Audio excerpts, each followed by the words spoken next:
Hola, buenas tardes. Gracias por escoger la mesa redonda para informarse a esta hora.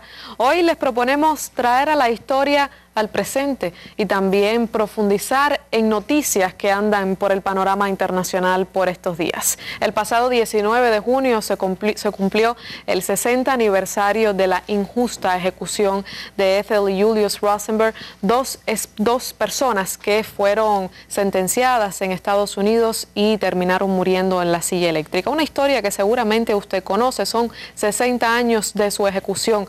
No obstante, el contexto que dio origen a aquel asesinato no ha cambiado mucho en Estados Unidos. De hecho, hay una nueva cacería de brujas y en aquel momento era con la excusa del comunismo, hoy hay otra excusa y también hay otras víctimas. Ellos son, usted ha escuchado las noticias probablemente por estos días, Bradley Manning y Edward Snowden, dos hombres que decidieron arriesgarse y filtrar a la prensa varias cosas que está haciendo el gobierno de Estados Unidos ilegalmente y que violan los derechos civiles de miles de personas, no solo dentro de Estados Unidos. El análisis de estos dos casos, comprender los motivos de esos hombres y la relación, la injusticia prolongada en la historia de ese país, de eso estaremos conversando. Para comprenderlo, analizarlo, me van a estar acompañando y también compartiendo su sapiencia sobre estos temas el doctor Jorge Hernández, director del Centro de Estudios Hemisféricos y sobre Estados Unidos, habitual en los temas de Estados Unidos. Buenas noches, gracias por acompañarnos y también le doy la bienvenida al ingeniero y máster en ciencia Carlos del Porto Blanco, profesor auxiliar de la Facultad de Informática de la CUJAE. Muchas gracias a los dos.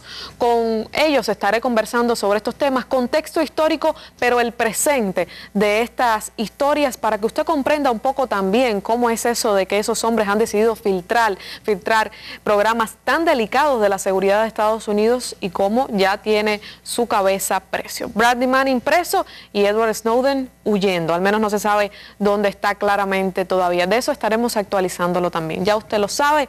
Si quiere la profundidad del análisis, el contexto de estos eventos noticiosos, quédese con nosotros durante la próxima hora de emisión.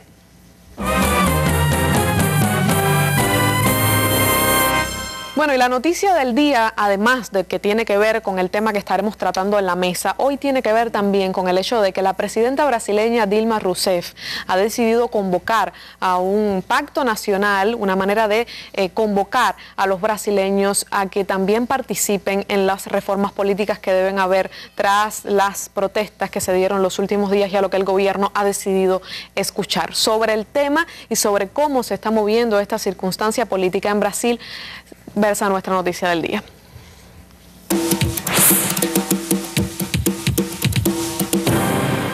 La presidenta de Brasil, Dilma Rousseff, propuso a la población que decida a través del plebiscito la creación de una asamblea constituyente para que sea esta la que se encargue de una reforma política. La jefa de Estado aseguró este lunes que busca un pacto nacional para realizar mejoras en el servicio de transporte, educación y salud de los brasileños. En este momento quiero proponer un debate para llamar a un referéndum que autorice la operación de un proceso constituyente, específicamente para la aplicación de la reforma política del país que tanto necesita. Brasil está dispuesto a avanzar y ha dejado claro que no quiere quedarse quieto donde está. También anunció la inversión en el sector de transporte público por alrededor de 25.000 millones de dólares. No obstante, es una decisión que todavía está en proceso porque, como es lógico, miembros de la oposición no se han mostrado muy entusiasmados con esta iniciativa. En cualquier caso, es, digamos que una excepción dentro del clima internacional de protestas en muchos lugares, el hecho de que el gobierno brasileño decida darle voz a estas voces a estas personas que se manifestaron en los últimos días en las ciudades más importantes de Brasil. Bueno, conociendo ya la noticia del día, vamos entonces al tema de la noche, de los Rosenberg a Edward Snowden, del macartismo al terrorismo, al del que hay que defenderse hoy. De eso estaremos hablando. Quédese con nosotros.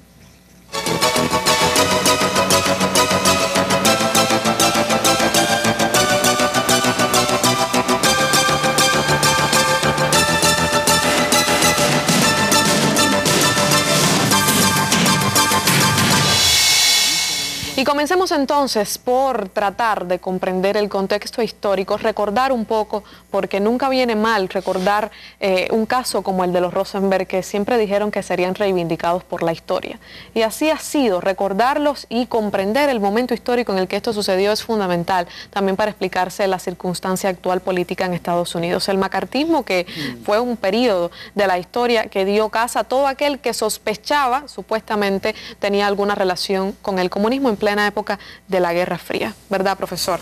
Sí, es uno de los capítulos más oscuros en la historia de los Estados Unidos.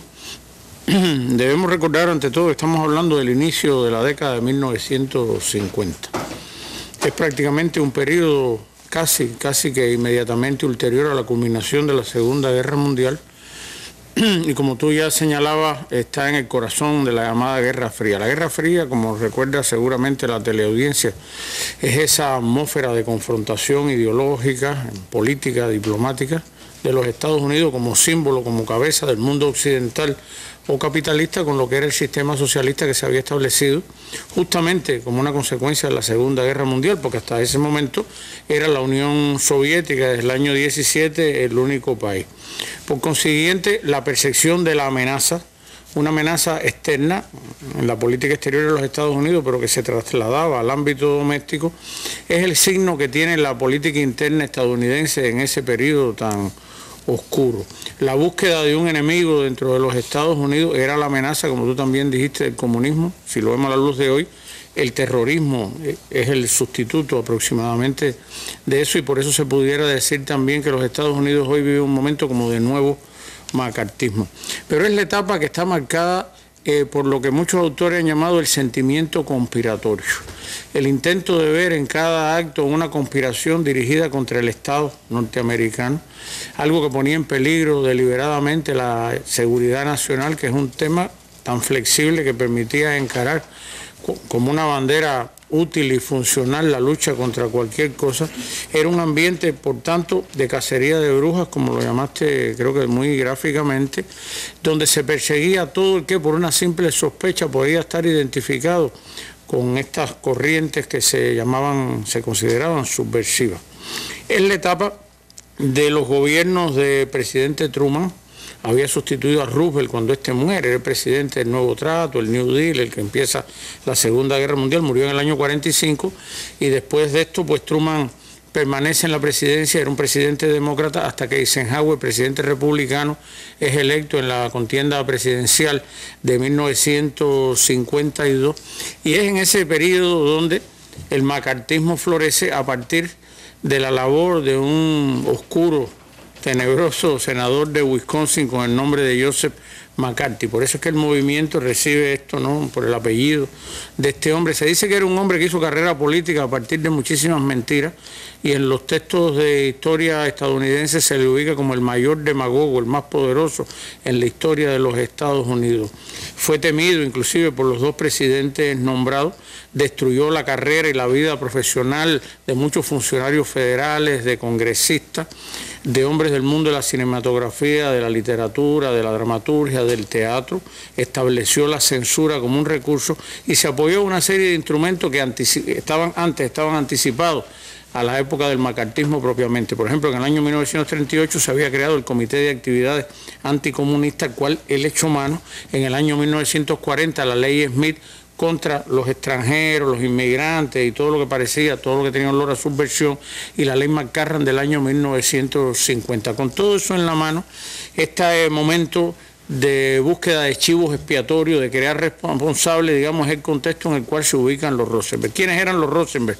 Eran un matrimonio, como tú señalaste ya, Ethel y Julio, ambos de familia judía, ambos nacidos en Nueva York en la segunda década del siglo XX, uno en 1915, si recuerdo bien, el otro en 1918, y ambos miembros de las Juventudes Comunistas, que era una estructura adosada, ¿no?, surgida desde el Partido Comunista Norteamericano. El proceso que los lleva a prisión, al juicio, célebre juicio por su carácter fraudulento, por su escasa transparencia, lo cual no es algo nuevo, es algo que se reedita hasta la etapa actual de los Estados Unidos. Lo que condujo a todo eso fue el proceso de filtración de informaciones confidenciales, secretas, que estaban asociadas a las investigaciones muy limitadas sobre la bomba atómica que se desarrollaban en el estado de California, básicamente en los laboratorios Los Álamos y en la Universidad de Berkeley.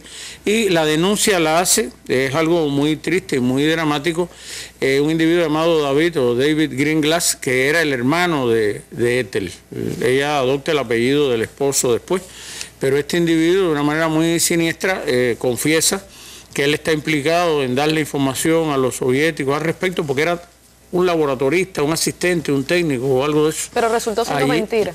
Bueno, él mismo dice después, casi 15 años después de ejecutados, de asesinados los Rosenberg, como en el año 66, 67, que aquello no era cierto, que él lo había dicho bajo presiones del FBI y de un grupo de amenaza. Él parece que sí estaba implicado, e inclusive las investigaciones que se llevan después por historiadores, lo que señalan, se ha discutido mucho, es de esas verdades que todavía están en debate, pero lo que se decía que Julius sí había tenido algún grado de participación, pero que Ethel era inocente y estaba al margen de estas actividades que podían considerarse ilegales, digamos, en el contexto jurídico norteamericano por parte del esposo. Fue un juicio muy manipulado. Fue un juicio totalmente manipulado, un juicio donde no había transparencia, donde en su momento no se presentaron evidencias definitivas y el peso de la acusación y del veredicto de culpabilidad recayó en los señalamientos que hacía el cuñado, el hermano de Ethel y el cuñado de Julio. Hay que tener en cuenta que el momento está muy cargado por la histeria anticomunista. McCarthy había establecido esa manía persecutoria, ese ambiente de paranoia generalizado, y no casualmente, bueno, el año antes del inicio del proceso, en el año 49 al 50, la revolución china de carácter socialista, comunista en el lejano oriente triunfa, la Unión Soviética revela públicamente que posee el arma nuclear también, y todo esto alimenta todo ese proceso de búsqueda. Por último, yo creo que es muy importante hablar del parentesco que tiene aquel clima de paranoia y de chivos expiatorios, de construcción de amenazas y todo eso con el mundo actual, con el caso de los 5 héroes cubanos, pero de cierta manera eso estaba prefigurado en la historia de los Estados Unidos, porque los televidentes probablemente vieron una película italiana, Sacco y Vanzetti, basada en una novela homónima de Howard Fast y basada en un hecho histórico, 2 inmigrantes italianos que fueron acusados de portar armas, y una acción casi que de carácter terrorista se calificaría hoy, donde no existían pruebas convincentes, y fueron también llevados a la silla eléctrica en la década del 20. Por tanto, estamos hablando de un tema que tiene tremendísima actualidad. Sí, una continuidad que trataremos de mostrar acá en nuestra mesa, pero según me dicen, ya tengo contacto telefónico con uno de los hijos de los esposos Rosenberg. Robert Meeropol ha accedido a conversar con nuestra mesa sobre el recordatorio la pasada semana, los actos por la ejecución de sus padres, y también a compartir algunas de sus opiniones sobre esto. Ya le doy las buenas tardes y quisiera comenzar conversando sobre cuáles cree usted que son las razones por las cuales es importante recordar este caso de los esposos Rosenberg en el momento que estamos viviendo. Bueno, en realidad hay diversas razones. Una es quizás una razón política de peso, es que durante el periodo del macartismo en el 1950 tuvimos la situación de la amenaza roja y el gobierno convenció al pueblo que existía una amenaza comunista internacional, y realmente había una amenaza tan grande que se vieron afectadas las libertades civiles y los derechos humanos, el debido proceso. Es decir, todos estos derechos fueron relegados, pasaron a un segundo plano, y lo más importante era la seguridad nacional. En la actualidad, lo que vemos es que hemos tenido decenios de represión política en los Estados Unidos. Y como el caso de mis padres fue en aquella etapa, se vio la acusación, se vio lo que había sucedido con el secreto de la bomba atómica y los que había sucedido con la Unión Soviética. Es decir, gran parte del público pensó que era verdad, o que parte de esto era verdad lo que había sucedido. Y después del 11 de septiembre de 2001 en los Estados Unidos, se utilizó la misma ecuación. Solamente se eliminó la palabra comunismo y se reemplazó por terrorismo. Es decir, se comenzó a hablar del terrorismo internacional y en este sentido también se vieron relegados a un segundo plano estos derechos y se le dio más valía a la seguridad nacional. También tenemos lo que ha sucedido con Guantánamo y otros casos. Y también hay una situación muy importante en cuanto al secreto. Por tanto, creo que hay que comprender la raíz de todos esos aspectos. Esto es muy importante. Esta es una razón. Lo otro que quiero decir, que quizás es un poco diferente, es que mis padres se rehusaron a cooperar. Y aquí radica la diferencia. Es decir, dijeron que no iban a obedecer lo que había impuesto el gobierno de los Estados Unidos. No vamos a delatar a nuestros compañeros con los cuales trabajamos en este aspecto. Y no vamos a afirmar que revelamos el secreto de la bomba atómica, y mantuvieron su posición hasta la muerte. Sí, también es un hecho que los casos de Bradley Manning y Snowden tienen puntos en común con el caso de sus padres. ¿Qué relación ve usted entre ambas circunstancias? Bueno, sí, voy a responder su segunda pregunta. Existe una relación y la relación es muy obvia. Es decir, todos fueron acusados en el marco de la misma ley, la ley de espionaje de 1917, que estuvo también vigente durante la Primera Guerra Mundial. Y esta ley se utilizó en el caso de mis padres en el 1950, 1951 durante el juicio, y también ahora Bradley Manning está siendo acusado también en el marco de esta misma ley, es decir, ha habido una acusación. Tenemos la misma ley que se está aplicando una vez más, y también tenemos tres casos. Tenemos a mis padres y a estas dos personas individuales que han tomado una decisión política, moral, en cuanto a que el gobierno de los Estados Unidos estaba actuando erróneamente y no tomó las providencias adecuadas. Lo que vemos aquí es una resistencia y es otro punto de convergencia entre los tres casos. Pero existe una diferencia que creo que es significativa. Y es que en el caso de mis padres, mi madre no estaba participando activamente en estas actividades. Sin embargo, en el caso de mi padre, sí había un grupo de jóvenes que en el decenio de 1940 decidieron que querían ayudar a la Unión Soviética a terminar la Segunda Guerra Mundial y a poner fin al nazismo. Y también les dieron información a los soviéticos para ayudar a derrotar a los nazis. Esto lo hicieron de forma secreta. No se trató del secreto de la bomba atómica, sino que sí tomaron acciones. En el caso de Bradley Manning y de Edward Snowden, ellos lo que hicieron, lo hicieron públicamente. Lo que hicieron fue brindar al pueblo de los Estados Unidos y al pueblo de todo el mundo la verdad acerca de lo que estaba sucediendo. Lo que hicieron fue diseminar esta información y diseminar la verdad. Creo que lo que le sucedió es terrible, pero existe una diferencia entre el caso de mi padre y el caso de ellos.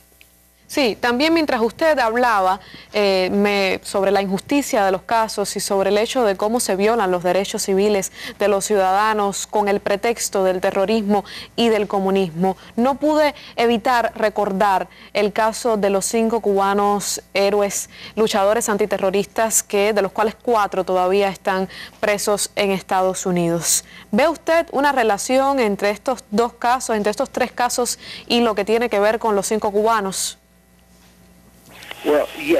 Bueno, sí, conozco el caso de los 5 cubanos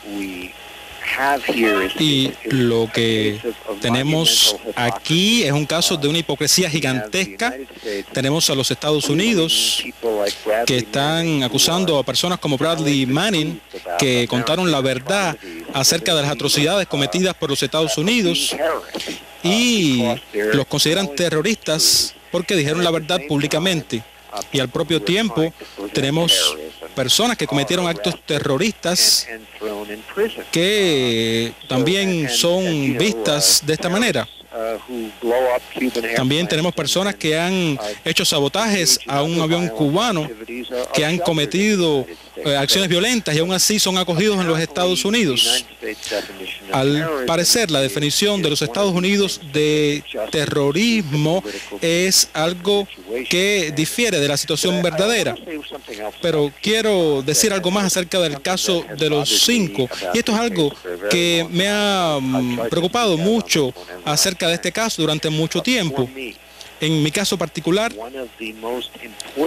una de las cosas más importantes de mi niñez fue que pude visitar a mis padres en prisión. Fueron arrestados cuando yo tenía 3 años y fueron ejecutados cuando yo tenía 6 años. Si yo no hubiera visitado a mis padres en prisión, no los hubiera recordado. Entonces, esta capacidad de las personas y de los niños en especial de visitar a sus padres es de una importancia capital. En este caso, se niega a las familias de estas personas a visitarlos. Y esto se ha negado durante muchos años. Esta es una forma de tortura, es una violación de los derechos humanos y es algo sobre lo cual todo el mundo debería hablar y se debería eliminar, por supuesto.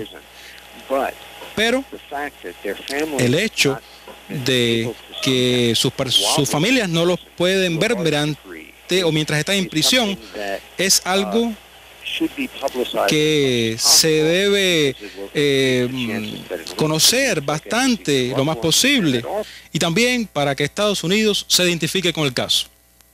Sí, muchísimas gracias. Eran las opiniones de Robert Meeropol, uno de los hijos de los esposos Rosenberg. Le agradecemos sus opiniones sobre sus padres y también sobre lo que tiene que ver con Bradley Manning y Edward Snowden. Recordemos que este hombre quedó huérfano, como ya él mismo contaba, y fue adoptado por otra familia, por eso no tiene el apellido de los Rosenberg, pero es un hombre que ha dedicado la vida, también como su hermano, a la defensa de los derechos civiles en Estados Unidos. También, ¿quiénes son? ¿Cuáles son las principales razones por las cuales Bradley Manning está siendo juzgado en Estados Unidos y también por qué Edward Snowden está huyendo de las autoridades de Estados Unidos? ¿Cuáles son las razones, las principales filtraciones que ellos realizaron? De eso estaremos conversando después de la pausa.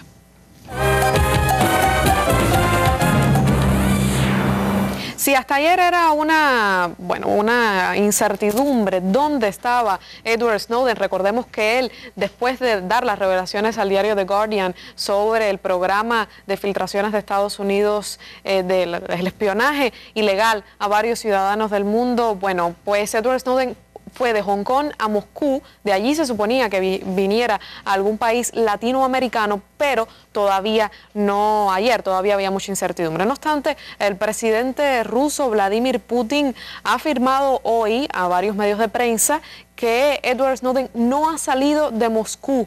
Por lo tanto, esto está diciendo Putin, por lo tanto significa que no ha decidido dónde irá. Recordemos que él pidió asilo político a Ecuador, un país que ya también está acogiendo en su embajada en Londres a Julian Assange, el fundador del portal Wikileaks, y todavía dice Putin que está Edward Snowden en Rusia. Veamos cómo lo cuenta la televisora Russia Today. Todas las acusaciones vinculadas con el caso son un absurdo y un desvarío, y como un pasajero de tránsito sigue permaneciendo en la sala de tránsito. Nuestros servicios especiales nunca colaboraban con Snowden y no colaboran al día de hoy. Referente a su posible extradición, podemos extraditar solo a los países con los cuales tenemos los tratados correspondientes sobre la extradición de criminales, y no tenemos ningún acuerdo de este índole con Estados Unidos.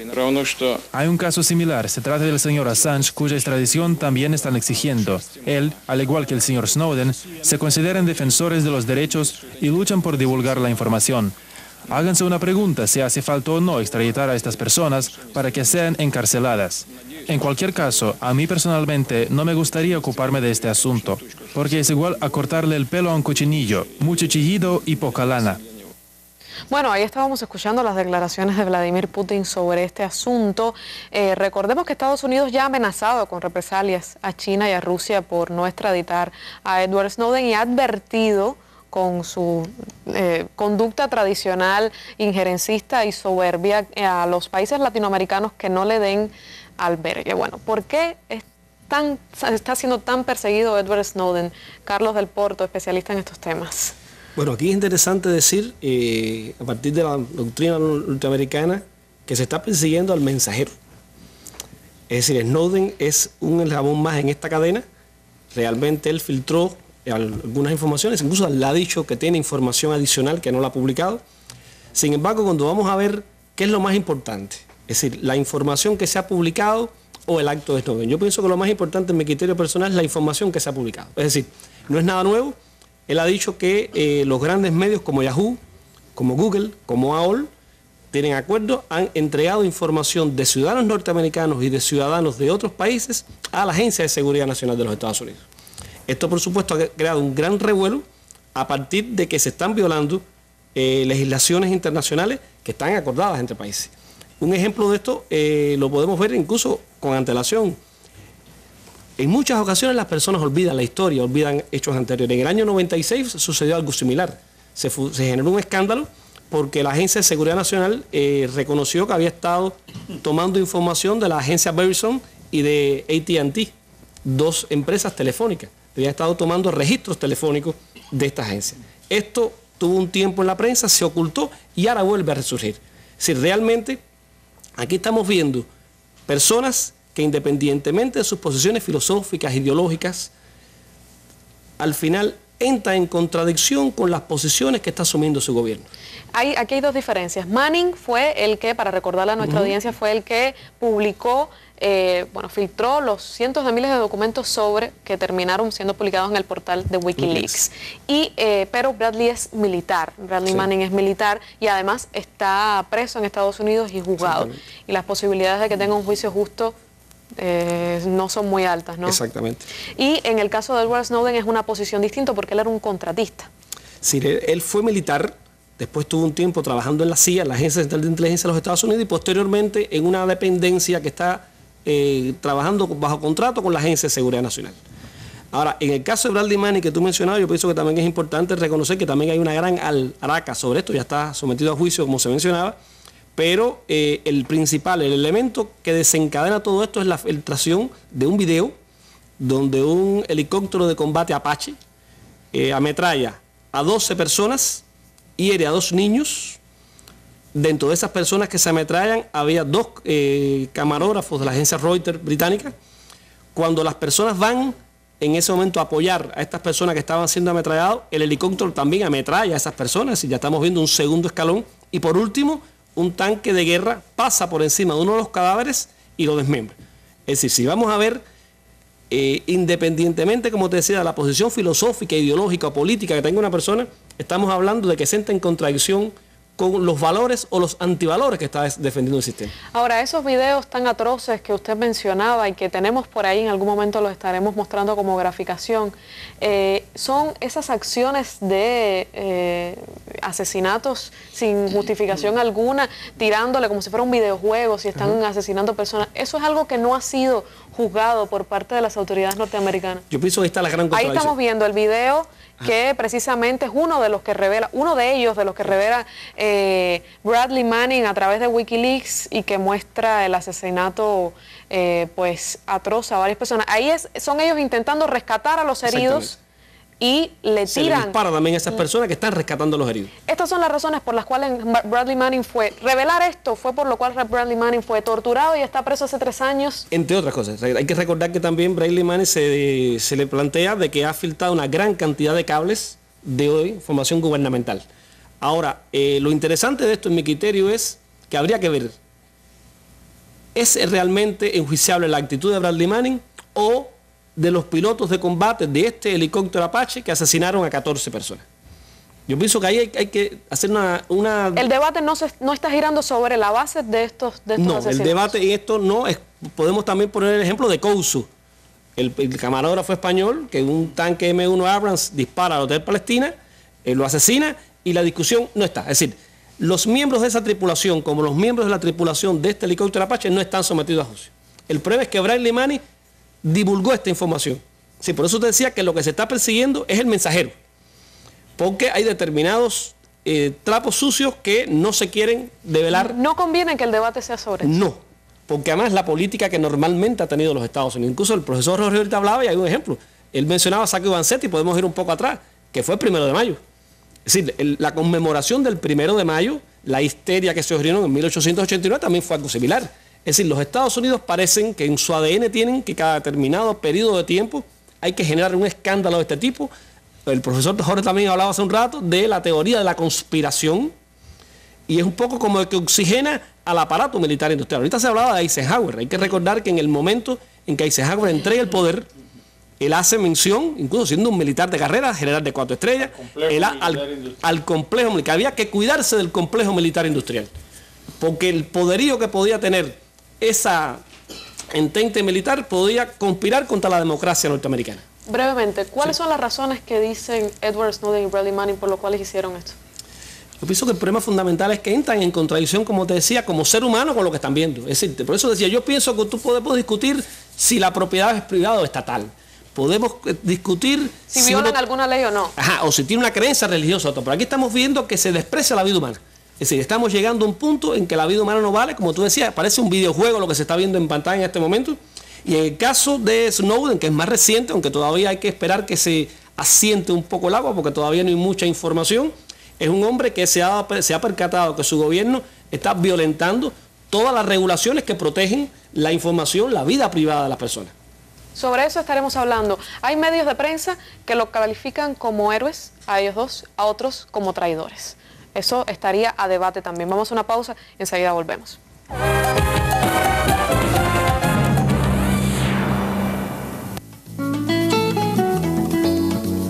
Este miércoles en la mesa redonda, industria del reciclaje en Cuba. ¿Cuál es el camino? La situación actual de reciclaje en Cuba, la nueva política aprobada para este campo y su implementación, las estrategias de desarrollo para la actividad del reciclaje, serán analizados este miércoles en la mesa redonda en la que comparecerán directivos de la Unión de Empresas de Recuperación de Materias Primas. Si usted desea participar con su opinión o interrogante, puede hacerlo por el teléfono 646-5900, de 9 de la mañana a 5 de la tarde. O escriba al correo electrónico mesaredonda@enet.cu o al sitio web mesaredonda.cubadebate.cu. Acompáñenos el miércoles en la Mesa Redonda. Seguimos en combate.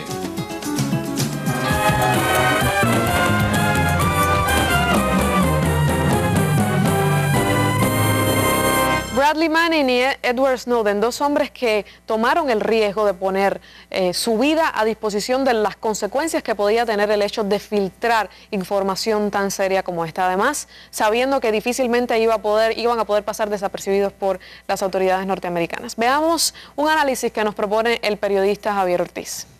The principled stance of the Ecuadorian government Este es Julian Assange y es uno de los hombres más famosos del mundo. No solo es conocido por haber publicado miles de documentos secretos del gobierno estadounidense, sino también por haber sido perseguido, encarcelado y falsamente acusado de violación.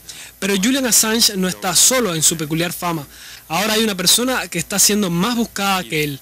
El nuevo protagonista de esta cacería humana es Edward Snowden, el hombre que le contó a la prensa británica acerca de PRIMS, un programa gubernamental para espiar las actividades y contactos de millones de personas en las redes sociales de Internet y en otras páginas del ciberespacio. Al igual que Julian Assange, el nuevo perseguido no ha tenido descanso desde el momento en que reveló esa información. La amenaza de ser encarcelado lo obligó a huir a la ciudad china de Hong Kong, desde donde tomó un avión en dirección a Moscú, la capital de Rusia. Allí se convirtió en un pasajero fantasma. Supuestamente no pudo ingresar a territorio ruso por problemas de visado, pero nadie lo ha visto en ninguno de los aeropuertos ni en los aviones donde había asientos comprados a su nombre. Estados Unidos no piensa cometer el mismo error que dejó libre a Assange. Ya la cabeza de Snowden tiene precio y lo informa nada más y nada menos que el propio presidente de Estados Unidos, Barack Obama, quien dijo que se estaban haciendo todos los trámites para extraditar al escurridizo perseguido. Snowden, el hombre que usurpó a Julian Assange el extraño honor de ser la persona más buscada por los Estados Unidos, se encuentra en paradero desconocido. Por ahora está bien escondido y no quiere ser encontrado. Para la Mesa Redonda, Javier Ortiz. Ojalá y que no lo encuentren, porque su destino no va a estar muy claro si así fuera. Bueno, traidores o héroes. Dice Snowden, dijo al diario South China Morning Post, no soy ni un traidor ni un héroe, soy un americano. Eso tiene que ver con que hay una contradicción entre si lo han hecho violando su compromiso con el Estado, con el ejército o siendo fieles a sus ideales. ¿Qué cree usted? Pero usted decía hace un rato, yo pienso que el final es un problema de conciencia. Es decir, es una persona que trabaja en una institución, pero la institución en la que trabaja ha pasado una línea roja. Y él entra en contradicción, la percepción que entra en contradicción con su conciencia y da este paso. Incluso él ha dicho personalmente que él sabe que él no puede regresar a Estados Unidos. Es decir, es una persona que ha tomado un boleto de ida. Él sabe que no puede regresar y va a asumir las consecuencias. Porque realmente cuando uno ve las cosas que la Agencia de Seguridad Nacional hace diariamente, realmente viola toda la legislación norteamericana, cosas que normalmente se dicen que están establecidas y se violan constitucionalmente. Y lo que te decía hace un rato, que es interesante, que no es un problema de ahora. Yo te decía la historia, en el 8 de agosto del año 1975, el entonces director general de la Agencia de Seguridad Nacional, el teniente general Allen, en una comisión, que era la Comisión Gubernamental Pike, que Jorge recordará que estaba analizando el escándalo Watergate, él dice que la Agencia de Seguridad Nacional realmente había hecho búsquedas masivas de información en las redes telefónicas, etcétera. Y los miembros del Senado que estaban allí no dijeron absolutamente nada. Sin embargo, cuando el general Allen posteriormente dice que en esa búsqueda masiva de información se había interceptado llamadas telefónicas de algunos ciudadanos norteamericanos, se formó el gran escándalo. Es decir, volvemos entonces al elemento de que hay ciudadanos de primera y segunda. Si usted está espiando a ciudadanos europeos, ciudadanos de otros países, no pasa nada. Sin embargo, cuando entra en el juego un ciudadano norteamericano, hay un gran escándalo. Y estos son los elementos contra los que Snowden, contra Bradley Manning en su momento, un poco se rebelan. Porque está dando al traste con su formación, con sus principios. Y yo pienso que este es el elemento cardinal que debemos tocar, incluso en la gira que hace poco el presidente Obama tuvo por Europa, la presidenta alemana Angela Merkel incluso tocó este asunto. Porque realmente a los europeos les ha tocado muy de cerca por la relación tan estrecha que tienen con el país norteamericano. De hecho, han mostrado quejas, protestas por el hecho de que también los ciudadanos europeos son víctimas de este espionaje. Es decir, si están cerca de algo que tiene que ver, porque en algún momento comentábamos el hecho del gran poder que tiene el hecho de que ellos son el núcleo de Internet y hacen un abuso de poder de este hecho. Pero hay una pregunta que yo no puedo dejar de hacerle al profesor y es: ¿cree usted que realmente son Bradley Manning y Edward Snowden una amenaza para la seguridad nacional norteamericana? Bueno, siempre es saludable colocar las cosas en perspectiva. Esto es un proceso que está en pleno despliegue, pero lo que muestra la historia es que la sociedad norteamericana está como que diseñada para de manera cíclica enfrentar este tipo de procesos y que al final del camino son ingredientes que se utilizan para reproducir y mantener ideológicamente al sistema. Una revelación por sí misma de un dato, según demuestra la historia también, no atenta contra el sistema ni contra la seguridad nacional de los Estados Unidos, atenta más bien contra la credibilidad. Pero por el campo de los recuerdos, bueno, ya se mencionaba el escándalo Watergate, y más para acá, en la década de los 80, estuvo todo el llamado escándalo Irán-Contra, o el Irán-Gate se le llamó en algún momento, con figuras como Oliver North, John Poindexter, mezclados y todo eso. Y en realidad era algo que el sistema podía asimilar. Estas personas, desde luego, están condenando cosas y están revelando cosas que desde nuestro punto de vista, lo más importante que tienen es que muestran la hipocresía, la doble moral, hasta el cinismo de la sociedad estadounidense, el país que es cuna de la democracia y que actúa constantemente contra ella. Es el país del doble rasero, del doble estándar. Por ejemplo, en la década del 80, con el gobierno de Ronald Reagan, los Estados Unidos criticaban el autoritarismo o la represión, como le llamaban indistintamente, en los países comunistas. Eso era malo porque negaba la democracia occidental. Pero en un país como el Chile de Pinochet, totalmente fascista, donde se desaparecía, se torturaba, se asesinaba a la gente, eso era bueno porque era para restablecer la democracia en la usanza americana. Entonces, quizás con todas estas revelaciones se esté demostrando los antivalores. Decía Carlos, yo creo que está muy bueno enfocarlo desde ese punto de vista, pero tal vez de manera lamentable dentro de un tiempo empiece a fenecer toda esta historia y no se siga hablando tanto del asunto. Sí, parece que la prioridad termina siendo matar al mensajero y no debatir las razones de ese mensaje. Y ojalá y este mensaje y lo que están contando estos hombres siembre una semilla de debate, de cuestionamiento en la sociedad norteamericana, porque es precisamente la sociedad norteamericana la principal víctima. Esta es una fiebre que recomenzó o se renovó después del 11 de septiembre de 2001. De eso estaremos hablando después de la pausa.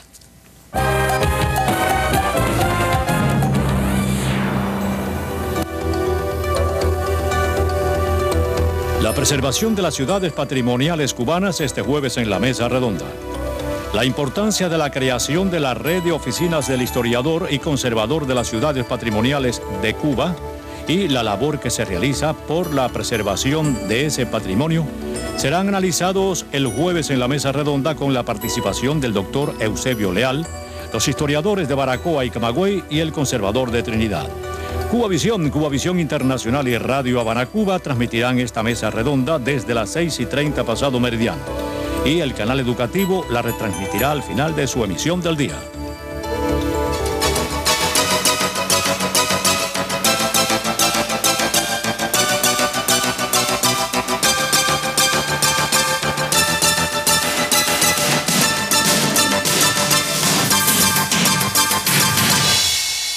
Bueno, y justificar las diferentes acciones de espionaje ilegal en muchos casos, siempre diciendo que es a raíz del terrorismo, pues fue una excusa que se desarrolló muy bien tras los ataques del 11 de septiembre. Hay varios ejemplos, profesor. La ley Patriota, por ejemplo, ¿no?, que justificaba el espionaje a los ciudadanos norteamericanos. Sí, ese es uno de los ingredientes. Hay otros elementos también, es muy bueno que lo estés mencionando.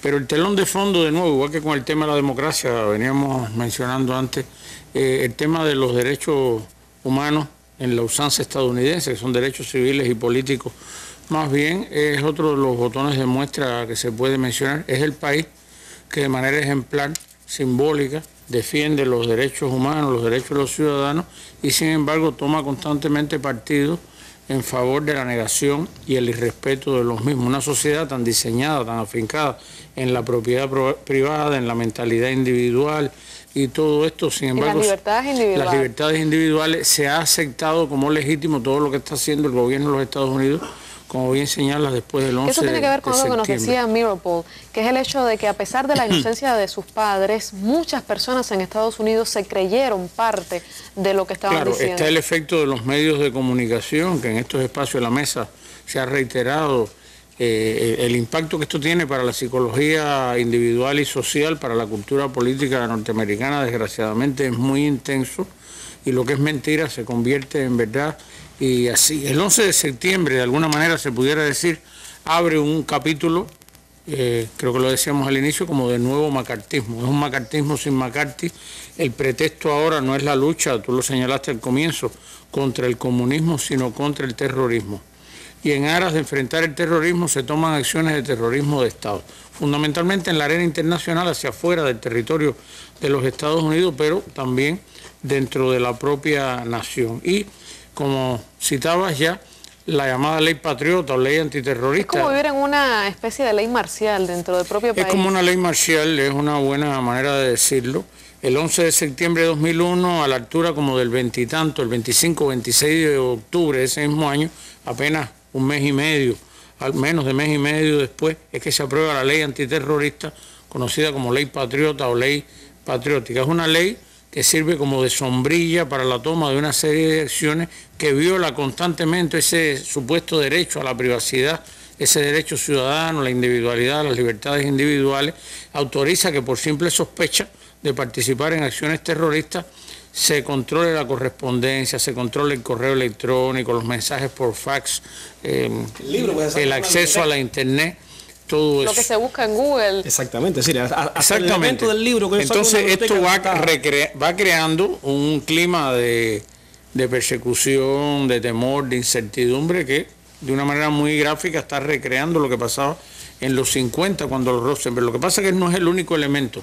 Está también la estrategia de seguridad nacional que se adopta unos meses después, ya durante el año 2002, y está la creación del Departamento de Seguridad Interna o de Seguridad de la Patria, que todo esto forma como una especie de nudo o de entrelazamiento de acciones dentro y fuera de los Estados Unidos, que lo más importante es que se amplían las prerrogativas para todo el sistema de agencias, de oficinas, que son muchas, que participan del circuito este que tiene que ver con la supuesta defensa o protección de la seguridad nacional. Y todo eso crea un clima de enrarecimiento. Tiene un efecto muy corrosivo desde el punto de vista cultural también para los Estados Unidos. No obstante, es interesante que a medida que la sociedad se va informatizando, pues los espacios, el ciberespacio va siendo también un escenario de nueva necesidad de dominio. Podríamos hablar de una profundización de ese espionaje en los espacios informáticos, sobre todo cuando tenemos en cuenta que la vida se está reproduciendo a partir de los niveles de acceso en esos escenarios de Internet. Sí, claro, Bertina, te mencionaba hace un rato el elemento histórico. Habría que ver qué hubiera pasado si Edgar Hoover estuviera en la actualidad. El fundador del FBI y director del FBI del año 1924 al 72. Que lo hacía con archivos y gaveticas. Exactamente, pero tenía un registro, un dossier de todas las personalidades políticas, culturales, empresariales, a nivel de pinchar teléfonos, de buscar citas de agentes privados, detectives, pero tenía un archivo de cada persona. Una película reciente que tiene ficción. Leonardo DiCaprio es el protagonista que lo ilustra muy bien. En aquel momento la única forma de obtener información, y las agencias de inteligencia están para eso, para obtener información, era el elemento humano. Pero ya en los años 20-30 hay un elemento adicional que es la radio. Ya entonces la radio empieza también a cumplir un rol en este sentido, y las agencias de inteligencia empiezan también a buscar información en la radio.